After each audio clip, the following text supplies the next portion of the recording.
Hello everybody, and thank you for today's webinar, our Neovation webinar on secrets of learner engagement and adoption. My name is Dan Belhassen. I am Neovation's president, and we have three different divisions at Neovation. One is our SmarterU product, and I know there's many SmarterU clients on the webinar here. Great turnout today.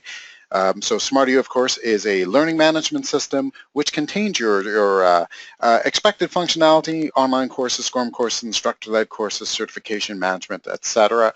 And we will be looking at a couple of SmarterU specific things as we go through this webinar about how SmarterU can be leveraged in different ways in order to drive some of the value that we'll be discussing, so that'll be good. As well, we are developing a new product which many of you have not heard about yet. I know we have many clients on the line and many prospects as well, and different folks from the industry. We're developing a microlearning tool called AutoLearn. I won't speak much about it within this presentation, but we'll be talking more about it in the fall, and of course you could reach out to us.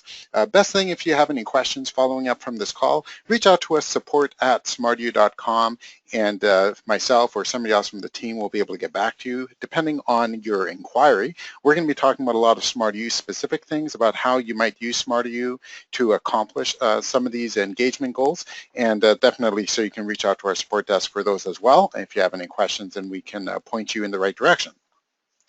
But our microlearning tool is going to be quite different than our SmarterU platform.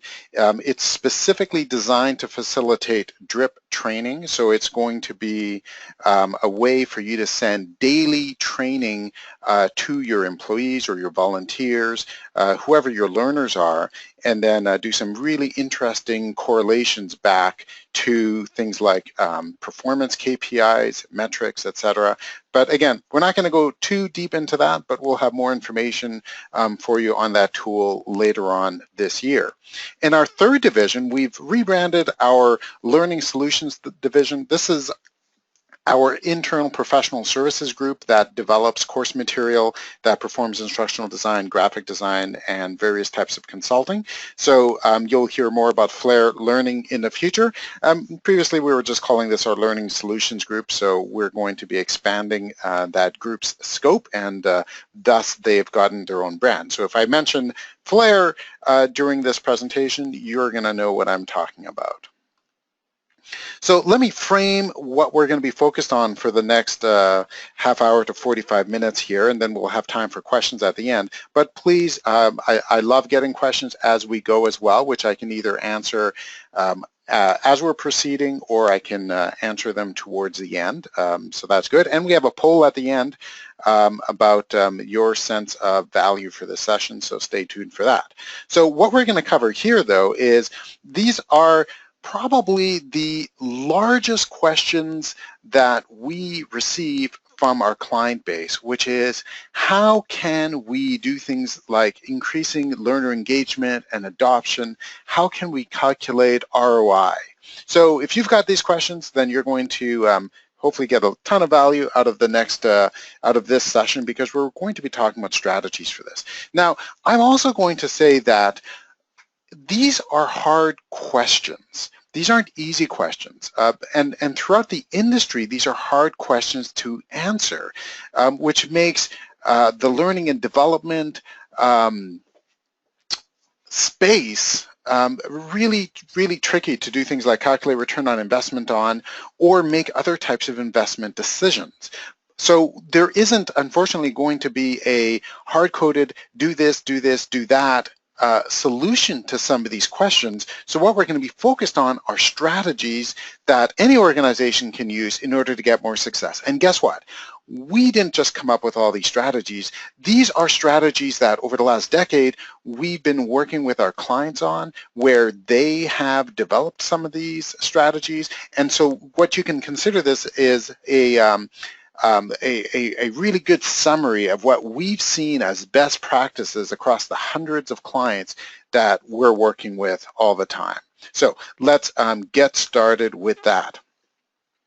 So let me first display a bit of a chart here, and I'm going to have a few of these throughout the presentation.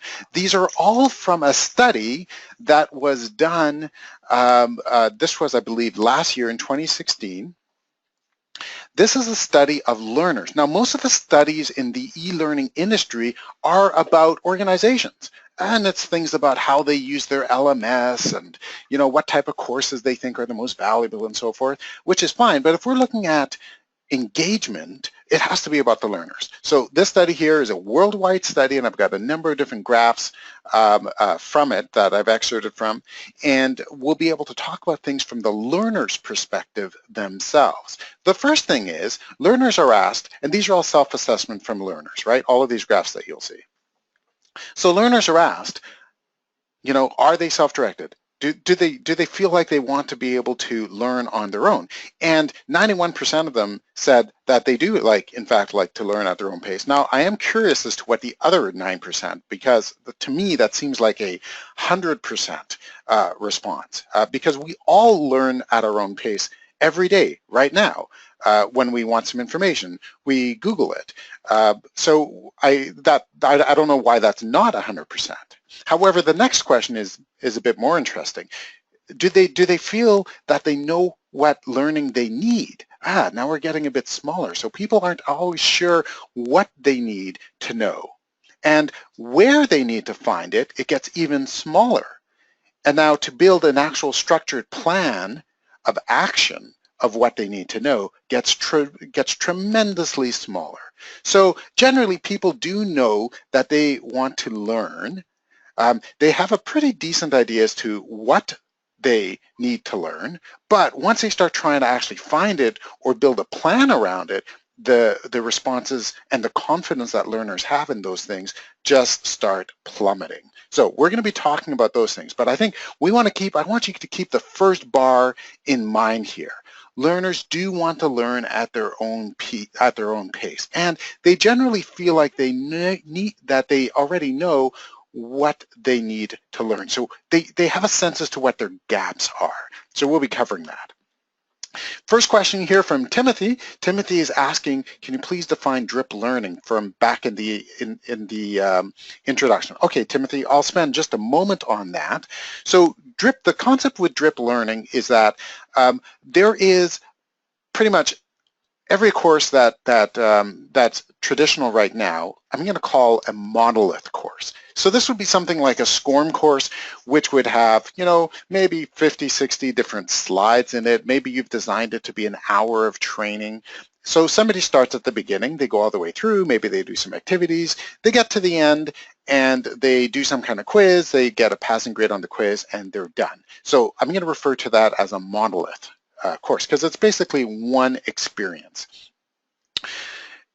That experience is very traditional right now, and if you want to do something like refresher training, then in a year you need to create a smaller monolith, and perhaps everybody that took the big monolith, they get the smaller monolith in a year.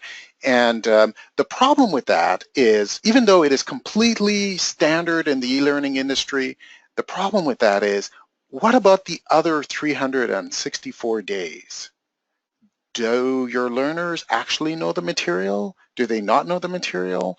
And there's some other problems as well, which I'll talk about when we get further on. So what drip learning does is, instead of having these monolith courses, that same monolith course might be 100 different pieces of micro content.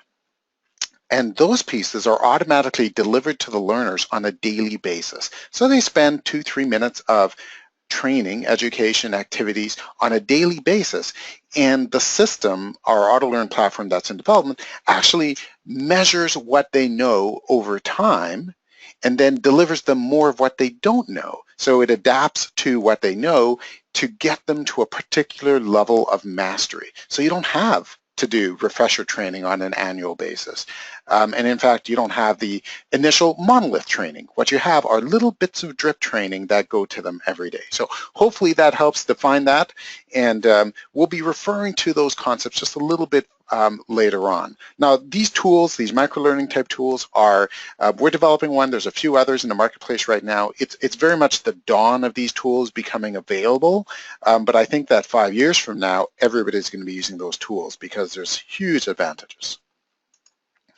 So when we look at what training is, and I'm not going to use an industry definition of things here, because I like getting down right to boil things down to what matters. So we think of training as there's two things an organization wants to do. One is they want to shape behavior to increase profit, and the other is reduce risk and liability. So if we were to take all of our clients, 90% of their training objectives fall into one of those two categories, right? So I want compliance training because I want to reduce my risk. I want to make sure I'm liable. I want to have product training because I want to increase my sales, or customer service training, or I want happier employees, so I want to have onboarding. I mean, these, which ultimately drives to dollars to my bottom line. Now, perhaps training isn't always thought in this way, but I think that it pretty much boils down to those two things. So from my point of view, the key word is actually behavior there, because what we're looking to do is shape people's behaviors. So I can annoy people when I refer to training as brainwashing, because that's kind of what it is, right? In its simplest, and it boil it down to the ugly truth. Training is about driving people's behaviors, getting them to behave in a certain way. Whether it's for sales perspective or for another perspective, that's what you want to do. So where else can we find how we shape behaviors? From my point of view, marketing and sales is actually a perfect place to look at how to conduct training. Let me explain what I mean. Marketing and sales is let's say a more pure function than training, because it is so easy to measure. Did you make the sales or did you not make the sales? Very, very easy to measure. Anybody that's in sales knows that they get evaluated perfectly every single quarter, because it's totally black and white how they're doing. Training is fuzzy because it's much harder to tell what the specific value is. So often training doesn't end up getting the budgets, whereas the sales department and sales training can get huge budgets, but general training, soft skills, all this kind of stuff might be harder to get the budget on. And also, but I think we've got a lot that we can learn from sales. If we look at what sales wants to do, which is shape the behavior of prospects, right?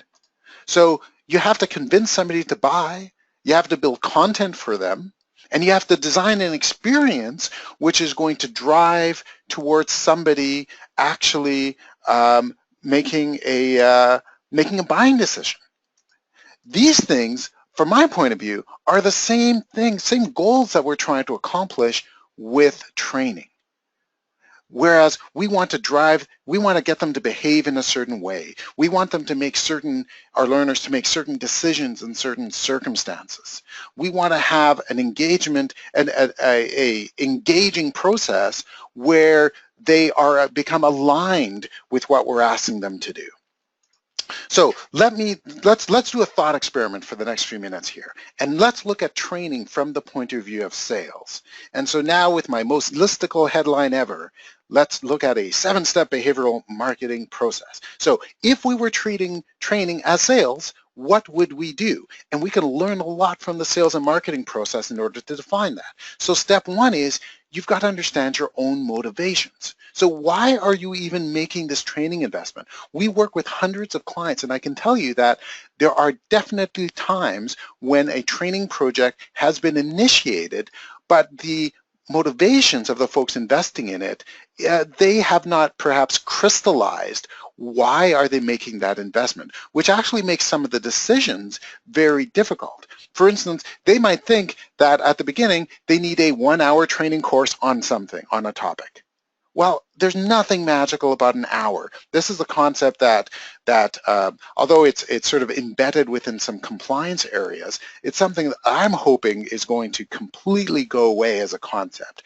Because if what your motivation is that you want to get a certain behavioral outcome, you actually should be looking at how can you have your learners spend as absolutely little of time as possible in the training initiative, not a predefined time or as much time as possible. Let's get the absolute best bang for our buck. Now, if this was sales, we'd be saying, how can we have our salespeople spend as little time as possible with each prospect in order to maximize the size of the deal? But with training, it's often not looked that way, but I think it should be.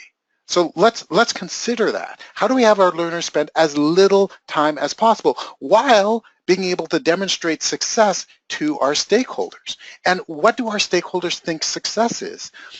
You know, let's face it, sometimes our stakeholders just think success is a check mark that somebody has completed a course, because perhaps from a compliance, training, or liability point of view, that's kind of the key goal of the program, is to say, but if you're looking to really change behavior and prevent certain outcomes, then you need to know what your stakeholders are looking for. So there might be different groups. You, as perhaps the instructional designer or the project leader, might have specific outcomes that you're looking for, which is different than the general outcome from your stakeholders. But what about your learners as well? You know, what do you want for them? And what are the metrics, and how are you going to measure this afterwards? We'll talk more about that in a minute. But that's step one.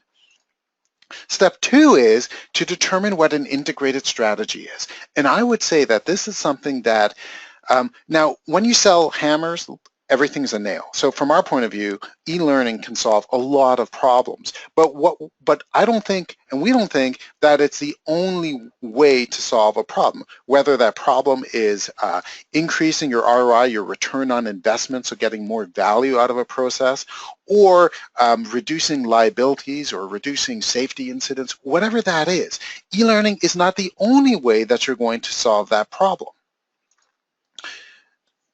Our learners say that 78% of them would like support from a manager.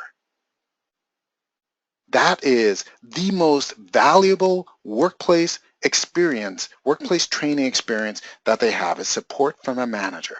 Now, some of you are probably thinking, oh, I know what this is. I mean, this is this survey was skewed towards perhaps older generations that want to speak with people versus do everything online. But boy, if this was about millennials, those millennials would just want to do everything online, right? Some of you probably thinking that. Absolutely not the case. In fact, I dove into that on this particular survey to see, and guess what? Support for managers was actually higher for millennials. They want more human interaction for learning than other age cohorts. So your learners want support from managers. We see, let's talk about our best clients. Our best clients have identified learning coaches, or whatever they want to call these folks. These folks, whether they're a supervisor or whether they're a specific individual that works with groups of people, they work directly with learners in order to augment what they're learning. So they definitely still take e-learning courses, but they're meeting with them. They know that on next Tuesday they're going to have a discussion with their learning coach about what they've learned. They're going to have a discussion as to what they want to learn next. So they're not just going to rely on automated emails that tell them what they need to do or what they haven't done. They know they're going to be meeting with somebody. So you can take the e-learning part, because e-learning, most of us want to do e-learning because it's really efficient, right? It's an efficient way to be able to reach out to stacks of learners at one time. And that's great, but it's not the only thing, and we shouldn't put blinders on to say that's the only interaction that we should have. Because people also will go to Google. They're going to find other job resources. So if we look at this list here, support from the manager is number one. Just Googling something is number two by a wide margin compared to internal job aids and checklists. And then we go all the way down here and we look at internal documentations, which is even lower. So we have these two, which are our winners, support from a manager and just Googling things. And then we basically have everything else. So how much time are you spending creating job aids and checklists and other types of internal of performance supports that might have the same issue as e-learning, which is that it's not tied into conversations that people want to have, that your learners want to have in order to make this process gel, or perhaps make these tools, some of these tools, a bit more useful. So let's not neglect the human component. Now, that doesn't have to be a one-on-one physical connection. We have clients that have a great deal of success using our discussion tools in order to be able to do things like ask the expert or ask a senior person on the team. We also have clients that are using tools like Slack in order to foster that communication. But how do you make it easy for them to have a conversation about the training and to have that being part of the organization, part of the culture? That's a great question. So Don is asking, is there any chance that these slides can be available afterwards? I love the points you're making. Perfect. Oh, glad to hear it's so aligned with your organization, Don. Definitely, afterwards we will have the presentation recording actually being available. So we'll make sure that everybody can get it, and it'll be posted up to our YouTube channel.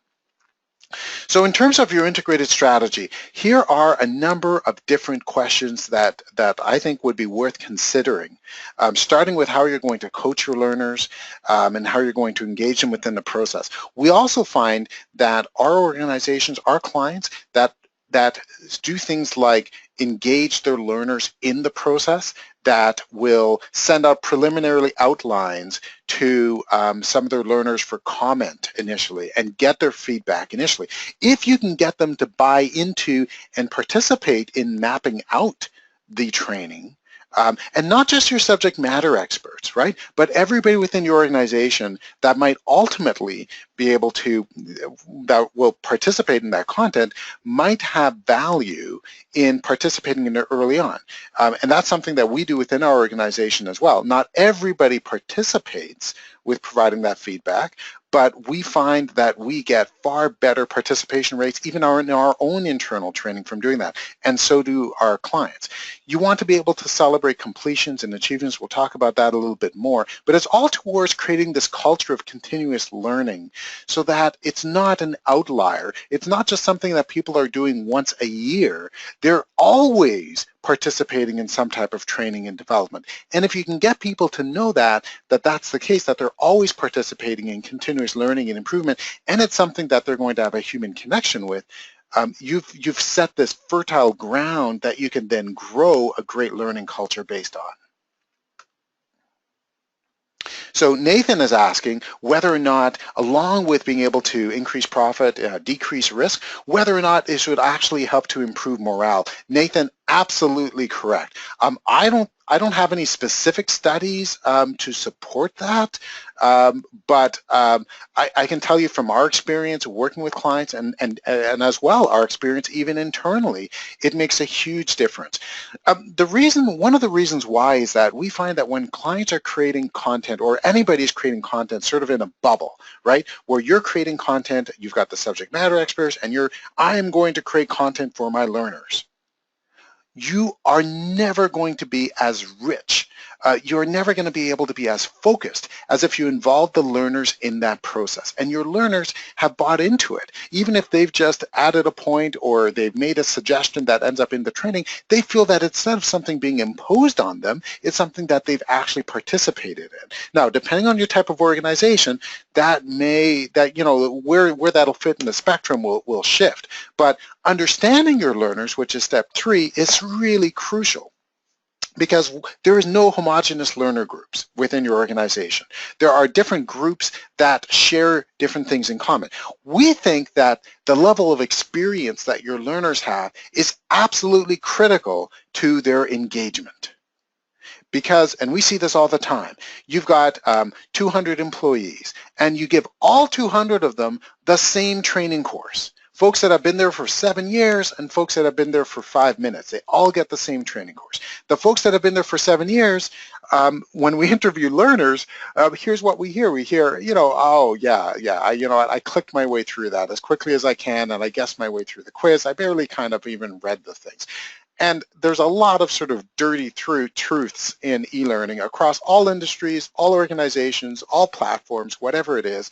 Learners learn that they can skip through the content because it's not terribly relevant to them. So we're going to talk about some strategies for that. But this point is about understanding that you have different learner cohorts within your group, and experience, I would say, is the biggest factor for that. So if you get a group that's group C that is super experienced, you give them the same as group D, and they're going to not be engaged. Doesn't matter how you develop the content, doesn't matter how you write it, they're an expert learner. So you know how to do something really, really well. You know how to use Excel really well, let's say. And if I give you a beginner Excel course, how are you going to feel about it? You're not going to like it. You're not going to enjoy it. And if you're being forced to do it, you're going to find the most efficient way from your point of view to complete it, which is not actually engaging with it. Or you're going to, wait until the last possible moment before you find a way to click your way through it. These are unfortunate truths about the e-learning industry, which aren't talked about a whole lot. So you've got to understand your learners' motivations. Here's another survey question. Why? What motivates learners? So 69%, and of course they selected more than one. This was more of a, give us your top three. They want to do their job better and faster. They like to learn. And, if increasing productivity goes along with that, then great. Obtaining professional certification and promotions come after. Now, this is interesting because the last thing is being eligible for a promotion. Now, there's some correlation and causation question here because do they think that they're not going to be able to be eligible for promotion and that's why that's ranked low? Or are they simply not motivated as much by using it to leverage promotion versus just wanting to do what they're doing now better and faster? So if they want to do what they're doing now better and faster, and 70% of people have said that, that's fantastic. It would be a huge problem if 20% of people said it. But 70% of people say, I want to engage in learning. The only reason I want to learn is because I want to do my job better and faster. Now keep that in mind, because how are you going to support your learners being able to do their jobs better and faster if you force them to do a 1-hour training course where a lot of the content is not related to what they really need? Is that really going to engage this cohort of people that say that that is the most important reason that they would want to invest in learning? So you've got to consider what are their motivations. I mean, it depends on the type of organization you are, depends on the type of training that you do, but there's this massive spectrum of motivations that your learners may have. There might be things that are safety related, there might be things that are mandatory for an employment point of view. So there's this giant spectrum of motivations. So we like picking 3 of them. So if this was sales, what we'd be doing is we'd be creating personas for our potential customers, right? And we'd be creating a one-pager for each customer. We would find stock photography for a picture of them. We'd give them a name, we'd give them background, and we would give them a little backstory to describe why they would potentially buy from us. We would list out their hot buttons, we'd list out their experience level and whatever it is that they're buying, etc. But we don't do that for training, but we should. So let's create learner profiles. And let's have 3 learner profiles to represent the top 3 segments for who we're going to train. And let's say who they are. Let's give them a name. Let's give them a background. Let's give them a story. And then as we develop the training, let's ask ourselves, how would Betty, who's our learner profile number 1, and who has been here for 7 years, and who has this particular experience set, how would she respond to this? And you'll be amazed at how some of the content that you thought needed to be in your training absolutely had to be in your training to make it robust or to come up to an hour, how it melts away. Now, one other thing about hour-long training modules here.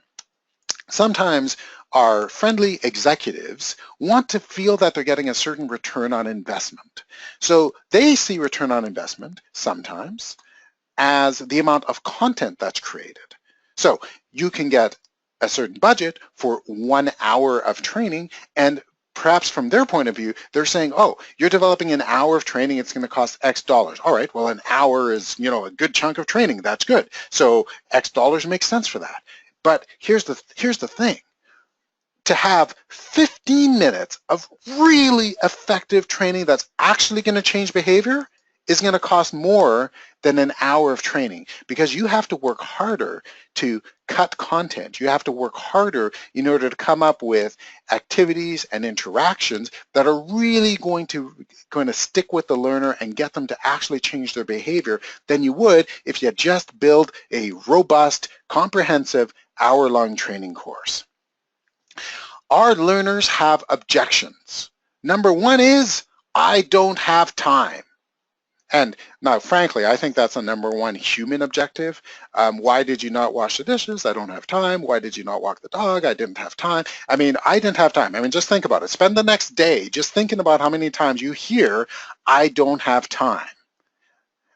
It comes up a lot. It's not just e-learning, but personally, I don't think it's a real, I mean, that is definitely not a real reason for anything pretty much ever.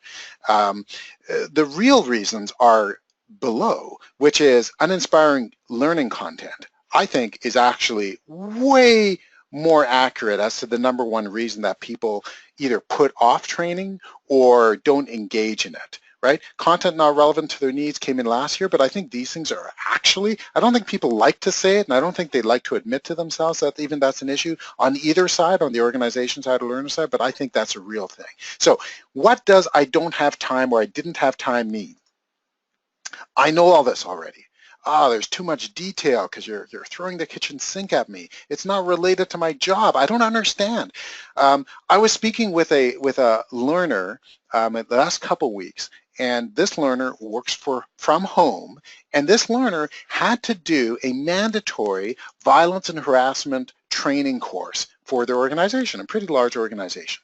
And what they said is, God, I put it off until the very last minute, and then I just kind of clicked my way through it, and I said, okay, all right, I mean, that's not an unusual response, but why particularly did you? I like asking that question. And they said, because it's not related to what my work. I work from home 90% of the time. So there was nothing in the content of this particular training course that had this individual understand the bigger picture of why they needed to take it and how, in fact, it was in fact quite relevant to them because they're still interacting with other employees and from a compliance point of view, et cetera. They just thought it was completely unrelated to what they do. And there's a lot of issues about content. Doing things like having mandatory narration where I've got to hear somebody talk to me and I've got to wait until they finish narrating a slide to be able to move on to the next one. Issues like this create reduce engagement. Now, remember, if we're looking at this from a sales point of view, we know for sales that every single interaction that we do with a prospect is going to determine the likelihood that we will have an opportunity for further future interaction with them. So if you have a bad conversation with me and I'm trying to sell you something, how likely are you going to want to have the next conversation with me? It's going to drop off dramatically. Same thing with your training courses. If I give you an hour-long training course that has locked narration and you can't fast forward your way through it, and then it has a quiz at the end that's just has a bunch of double negatives in it and written in an obfuscated way in order to make it difficult, but doesn't actually help measure my knowledge or understanding, how likely am I going to be to jump on the next training item that comes my way? Not very. So these objections, these are the real reasons that people don't engage with training. But fortunately, these are things that we can overcome. Now, along with the actual content, there's things you can do to reduce the friction. And so I've just pulled out 4 different things here. We'll summarize a few more at the end.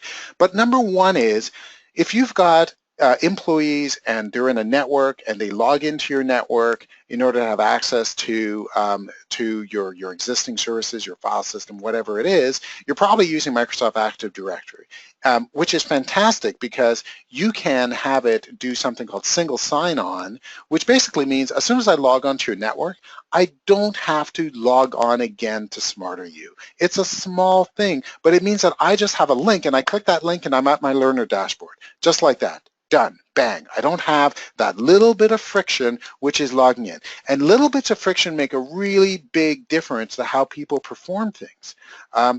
People forget their password, don't remember the password, all these little issues. So you can just get rid of those by using single sign-on. Now, it's not just Microsoft's Active Directory that we can interface with, lots of different single sign-on tools that can be used.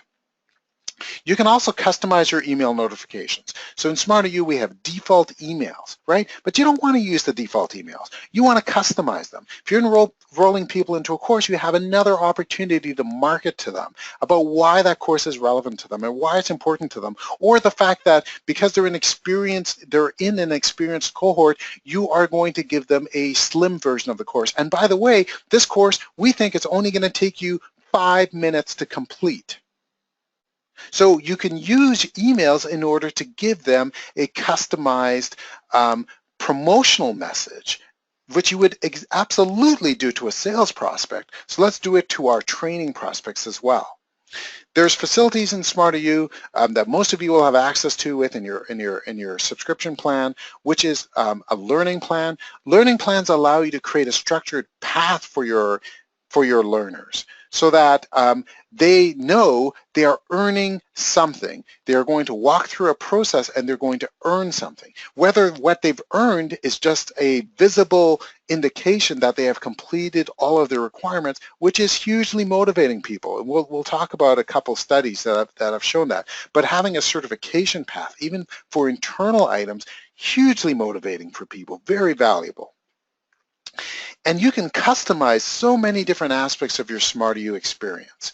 The main thing that the learners are going to interact with is our learner dashboard, this is just a cutaway of the menu side of it, but you can customize all this text. You can add items, you can remove items. So you can separate it out by the type of training, you can separate it out by the type of role that somebody has within the organization. Lots of different ways that you can do that in order to make it clear for them how they engage versus just having the default, which is a few different pages that list everything on them. You don't need to use the defaults. Everybody can customize this and make it more relevant to their learners. And there's different things that you can do. So some of our organizations, some of our best organizations are using our points and rewards system in order to give people points. We have clients that are doing things like, if you complete the course within the first day that has been assigned to you, you get X points. If you complete it within the first week, you get Y points. And every month there's a draw for people, and the number of points that you've earned gets you, tickets into the draw, let's say, right? You can do things like that in order to motivate folks and have different fun things that you do internally. We do our own draw for our SmarterU certified administrators. So every month we draw for a $100 gift certificate based on everybody that's completed. Lots of different ways that you can have these built-in incentives because you are asking your learners to actually participate in something. So have you ever been in a sales situation where somebody says that they're going to give you a $5 Starbucks card, for participating in a demo or something like that? Same idea. Due dates are an interesting thing because if you make them too long, people are going to wait until the last minute. So I would say make them shorter. And perhaps in some situations, you can have the course not be available after the due date. You have to finish it by next Friday, period. After that, it is no longer available. Lots of different ways that you can do things, and you can test different things as well.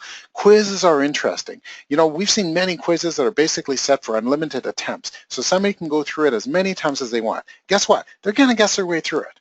There's no incentive for them to actually read the questions even because they can guess their way through it. So limit the attempts and tell them that the attempts are limited. At the very beginning of the course, you are going to get a quiz at the end and you will only have one attempt or you will only have 2 attempts. Tell them that at the beginning because it will change how they consume the material. But please stay away from trick questions. Writing a good quiz question is not using a double negative. And we unfortunately see this quite a bit. Writing a good question is a question that ideally is scenario-based about how what is the best way to respond to a situation, to handle a particular situation, to recommend a product, or whatever it is based on the training, where the scenario responses are fairly close to each other, so it really forces the learner to have to exercise their knowledge of the material. In fact, with our auto-learn product, our micro-learning product, we start with the quizzes. So what happens if we're going to train you something through microlearning, we're going to train you by having you participate in a series of activities right away. We're not even going to try to give you training content initially. We're going to give you the quizzes right away. And based on your performance on the quizzes, and you're not going to know any of them perhaps at the beginning, but you're going to get feedback, which you can do right now in SmarterU as well, every time you answer a question. And then based on that, we will adapt and give you more of the content that you don't know. But right now in SmarterU, you can do a version of that by having really good feedback and challenging questions. In fact, I'd encourage you to spend less time on your content and more time on your activities and your quizzes, and have more quizzes, because they're actually well designed, far better way to actually have your learners learn than going through and reading a ton of content. But there is no perfect scenario. You're never going to just develop a training experience and that's it, you're done. Instead, you're going to have to do what's referred to as an agile process. Some of you in some of your manufacturing and other process and development, for instance, would know what this means. But basically it means that it never ends. So you start off and you do some preparation. From there, you prototype, you review, you design, you implement, you evaluate, you develop, and then you go back into it and you continuously feed and update your programs, because the first time you do anything, it's not going to be as good as by the time it's gotten 7 steps of refinement based on actual feedback not even feedback, but based on actual results that people that you get from your learners, whether or not their behavior is actually changing. Now, obviously, there's going to be some areas that you're going to choose to invest in more than others.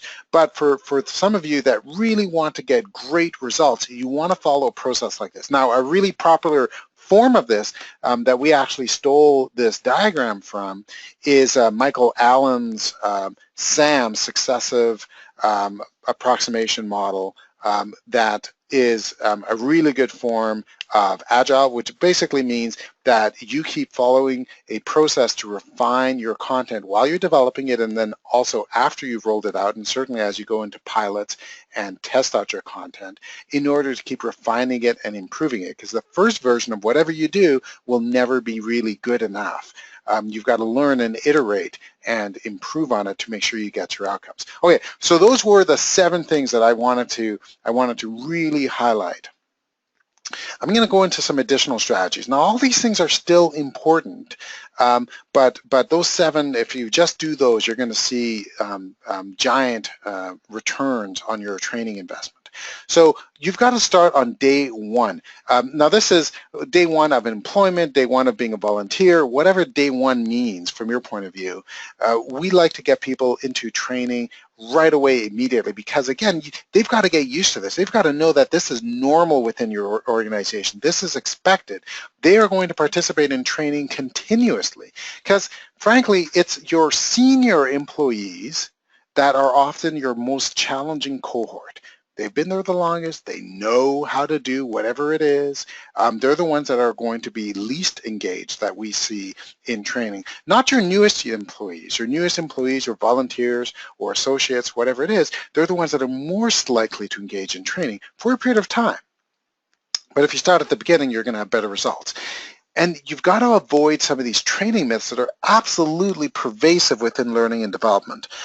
We still see some training programs that are talking about learning styles as if they exist, and they don't. And so learning styles are, I'm referring to them as Bob is a visual learner. So Bob needs to see video. Sally is an auditory learner. She needs narration. She needs narration. Somebody else is a tactile learner. They've got to be, hitting the keys or swinging the hammer. Okay, that's a myth.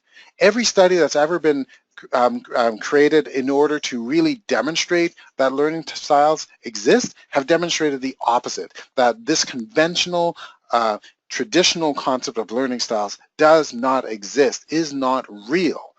And the ASTD actually publishes some great books that have meta-studies describing why these simply don't exist. But we still hear this definitely from clients, but we still see this coming out of people coming out of instructional design programs and teacher ed programs talking about needing to create your training program to be able to focus on all the learning styles. As if they exist, which cause you to spend more time on areas of your training development that you shouldn't be spending time with. So it's a myth. Don't do it. Don't spend the time on it. Rather, understand what is the experience level of your learners, because the experience level is far more indicative. Now, imagine this. If you don't think that what I'm saying is true, imagine this. You want to find some very basic information on a topic. Are you going to watch a 10-minute video? Or are you going to look for a little how-to page that has 3 bullet points of exactly what you want to do? If you want to find out how to do something in Windows 10 that you think is fairly straightforward because you've got a lot of Windows 10 experience, are you going to want a YouTube video on the topic where they spend the first minute as a preamble? Or are you going to want to find a how-to page or a Wikipedia page or whatever that has 3 bullets because you're going to read the first paragraph and just get the exact bits that you need? So doesn't matter. You're not a visual learner. You just need learning at different depths. So us as the trainers, let's do that. I've already talked about millennial learners. I think every generation thinks that the next generation is absolutely doomed because we keep seeing this concept of these millennial learners. I mean, all sorts of learner issues in the workplace are being reported, which I don't think are accurate. Certainly haven't seen that they're accurate.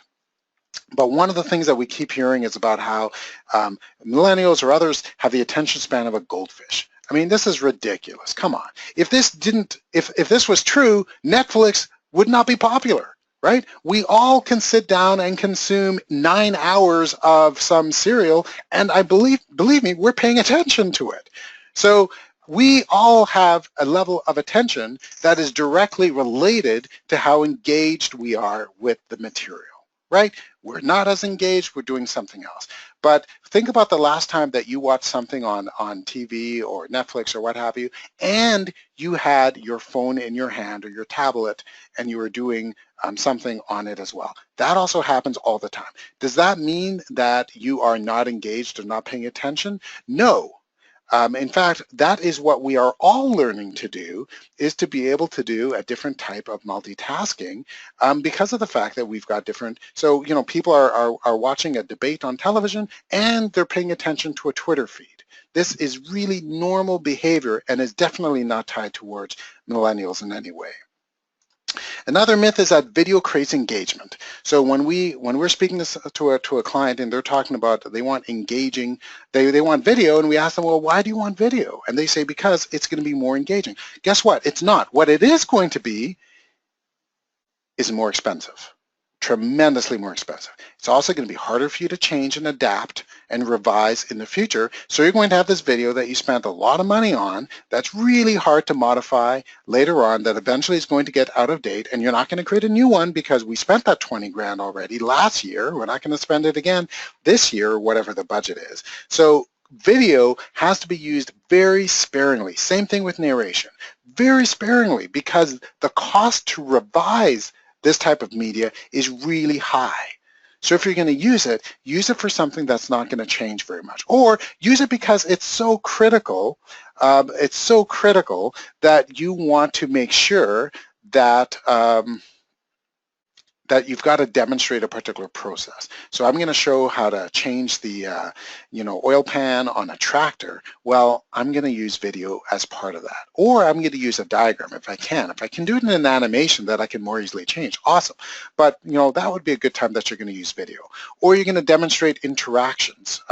So there's ways that video makes sense, but definitely not always. And then there's all sorts of things you can do in order to develop engaging content. Now, some people say, well, if it's text content, it's not going to be engaging. All right, fine.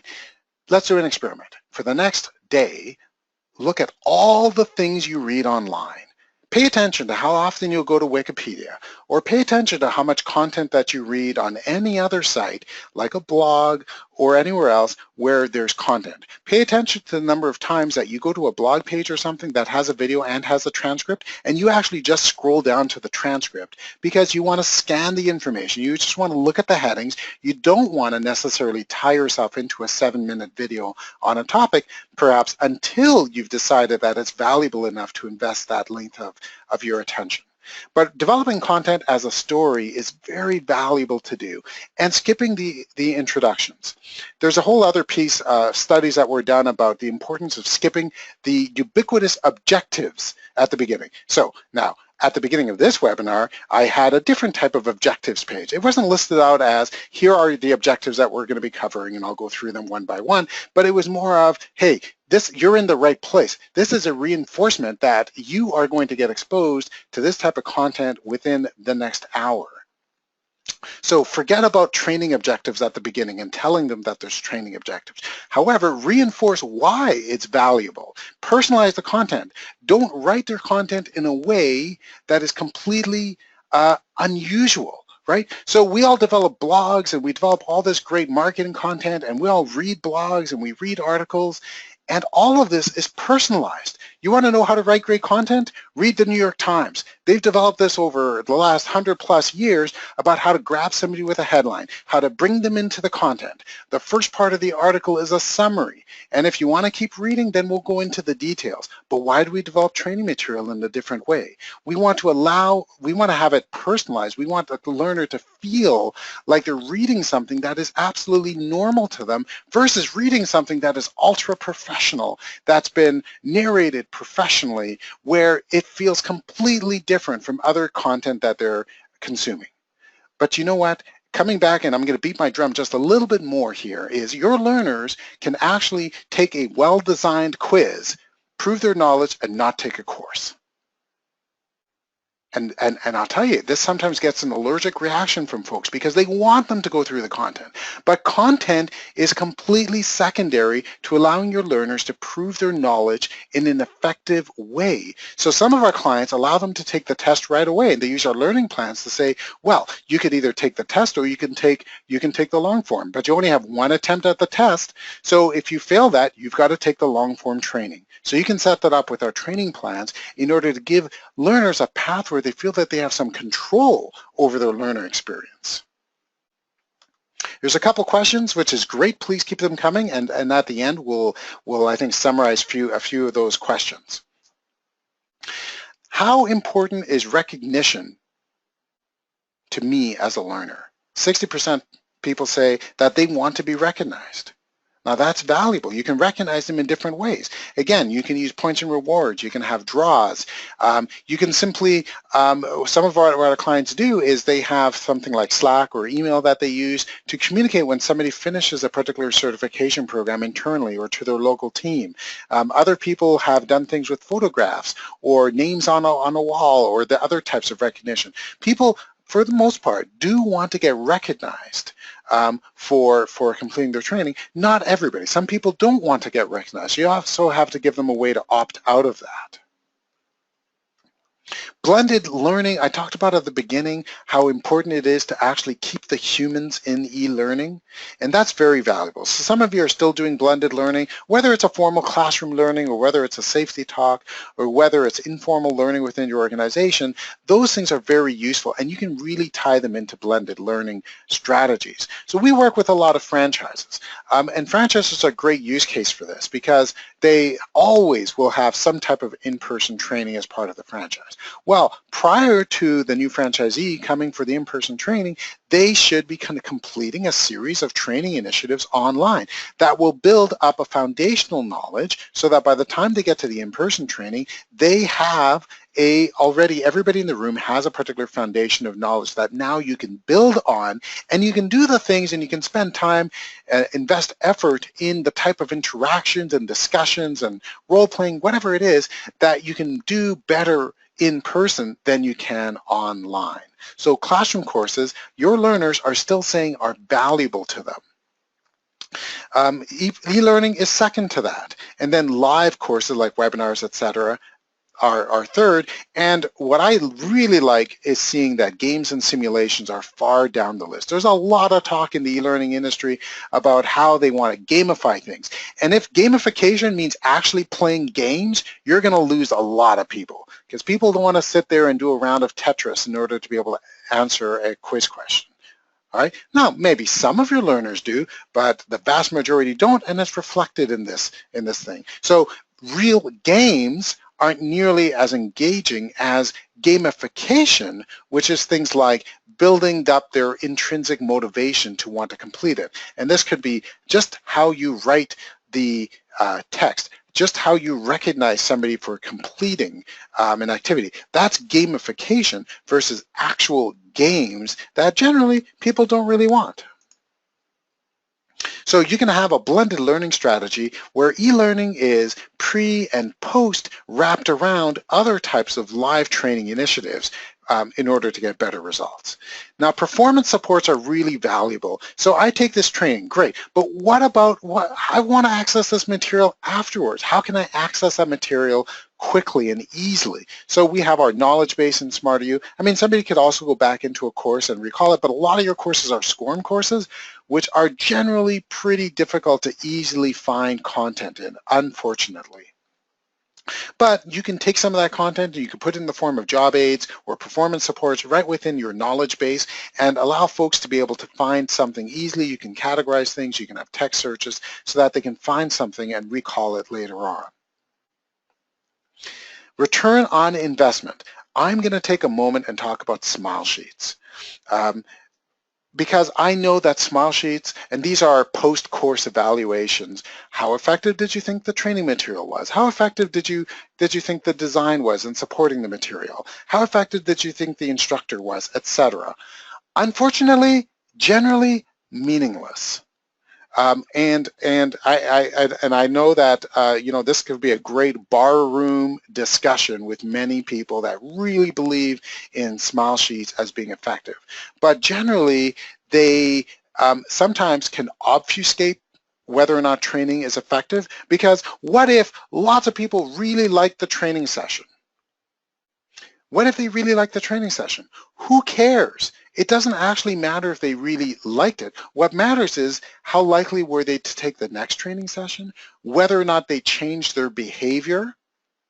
So calculating and making decisions based on return on investment, based on your KPIs, I think is far more valuable than smile sheets or post-course evaluations that generally might kind of help you kind of give a direction on things, but are not nearly as valuable as you think they are, because they don't correlate to behavioral change and outcomes, and that's the biggest thing.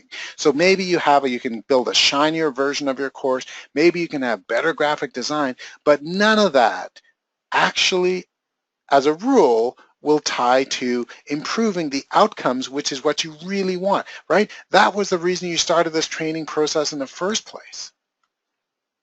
So instead, you can build up, and this will take time. Now, our auto learn tool is actually built specifically in order to support this type of process, but you can do it with SmarterU as well, where you can, at the beginning, determine which KPIs that you're going to want to improve, correlate that to the training that you're developing, run experiments. So the experiments are, in SmarterU's case, that you actually give folks the training, but then you've got to measure the outcome in order to calculate what your return was, whether it's cost or revenue or a reduction of incidents, or the ability for somebody to recall the information a month later in order to demonstrate that they have really internalized those best practices, so that you can adapt the training and now try to improve the KPIs further.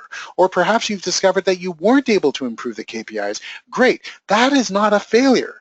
That is actually, that has now shown you the way to not improve your KPIs. Perfect. You've got one less thing to worry about, and you can now focus in on other ways that you can improve the KPIs. But if you do this, this is what's really the heart of being a learning organization, of having a learning culture, is being driven by KPIs. Knowing that if you're going to do any type of training initiative, knowing specifically how you're going to measure the outcomes and how you're going to know how valuable the training is, so you know what to invest in the future. So we're going to get into a few questions. Thank you very much. There's lots of people in this webinar today, which is great. So we're going to get into a couple questions, but if we don't get to your question, please reach out to us, support@smarteru.com. Happy to help. And so we've got a question here. Does the education level of the learner play a part in how they learn? Yes. but in a couple ways. So in one way, the education level, if it's aligned with the experience of the individual, so basically education becomes experience, then they've got something more to scaffold on, right? So they've got hooks that you can, they've got predefined knowledge or pre-existing knowledge that you can build on, you can scaffold on. So that becomes valuable. The other way that education level may help is that folks, the more education that they have, the more they're used to the pattern of taking that type of formal education. So they're more used to that particular pattern, which helps them engage in additional learning as well. However, I would say that that's very different from somebody's ability to learn. Somebody's ability to learn, I would say, has far more to do with their particular experience on that particular topic and on their engagement level. So how motivated are they to actually pay attention to it? Are they just going to click their way through it because they're not motivated at all? Or is this like super valuable stuff that's going to help them do their job better, in which case they're far more motivated in doing it? So I would say that that ties into even folks that have, well, folks that have really low experience, so perhaps post-secondary dropout, they might have some let's say deficiencies in skills in order to know how they learn or how to best manage a learning experience. However, there are quite a few billionaires on the planet that are high school or university dropouts. So I would say that it'd be dangerous to paint everybody with that same brush, that education is going to directly correlate to training success, because I personally know quite a few really successful people that have very, very little, and I'm a university dropout myself, so we'll put that on the table. So it's all about what their motivations are. So if they're really motivated to do well, and there's a lot of technical skills that people are absolutely amazing programmers or artists or whatever it is, even with very little formal training. So we've got a question here. How often would you suggest changing and updating a course, especially courses that'll always be used like sexual harassment, HIPAA, etc.? Great question. So those types of courses, they tend to not be legislatively driven. So the content, it's not like you're doing product training where it's going to change quarterly.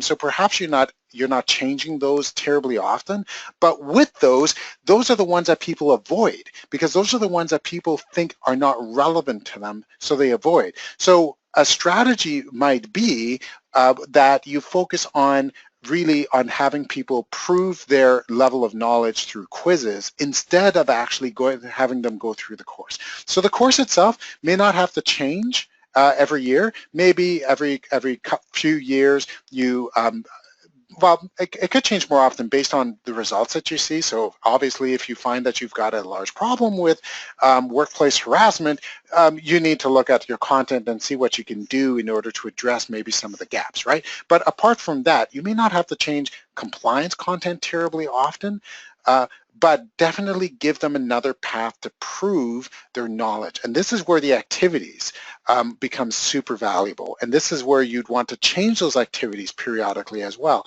to create new activities. So you want to have maybe new scenarios. This will take you more time and energy from an instructional design point of view to create activities and scenarios. But if you can spend less time creating content, and definitely less time creating content with stacks of stock photography and videos and so forth, you can spend more time crafting a really good quiz question. Instead of a multiple choice question that's really basic and easy for someone to pick out, to really think through a scenario as an instructional designer that will have people exercise the behaviors that you want. So you can spend less time on content, more time on activities, and get more training value, because now your learners spend 5 minutes on your, if you're going to do it, annual compliance training by simply proving their knowledge, and they're going to thank you for it.